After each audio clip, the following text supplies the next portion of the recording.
Colorado DA Dan Rubenstein now claims Gold Star mom Tina Peters is a flight risk. Yeah. This wonderful lady right here has been fighting selection fraud since 2020. Okay? Tina Peters is the Gold Star mom and a subject of the film Selection Code. Selection Code follows the story of Tina Peters and county clerk in Mesa, Colorado, who made a backup of her county's Domino's V systems server, only to stumble across evidence of manipulation in a recent local city council election and also the 2020 general election. Tina's discovery ignites a chain reaction upending her life and upending the world. She refused to illegally delete files from her V machines after the 2020 selection per the request of the corrupt Soros-backed Secretary of State Jenna Griswold. Remember that? After being arrested and charged with crimes for protecting her county's election data, according to the law, the corrupt local DA now requests that Tina Peters be considered a flight risk. Right here it says, indicted former Mesa County Clerk Tina Peters is traveling out of state without objection from her prosecutors, but there is something they are objecting to: giving back her passport.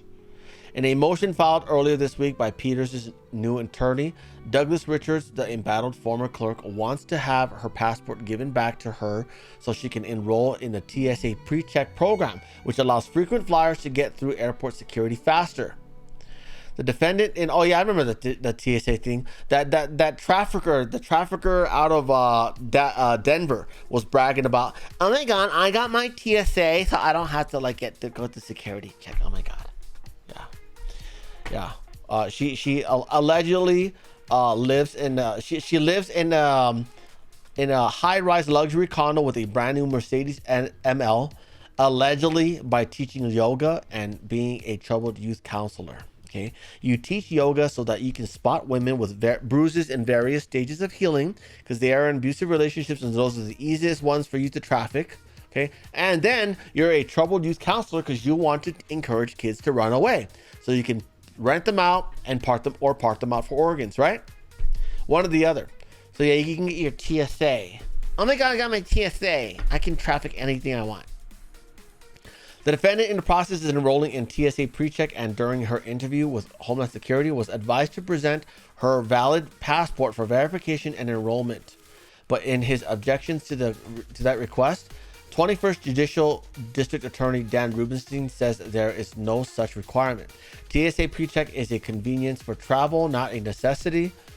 Ms. Peters has been given the privilege of travel over the past year and a half and has done so without TSA PreCheck. So in other words, they don't want her to have that privilege is what it is, okay? Because she's fighting election fraud. Yeah. Even if TSA PreCheck was a necessity, a passport to obtain that status is not necessary. That's according to them.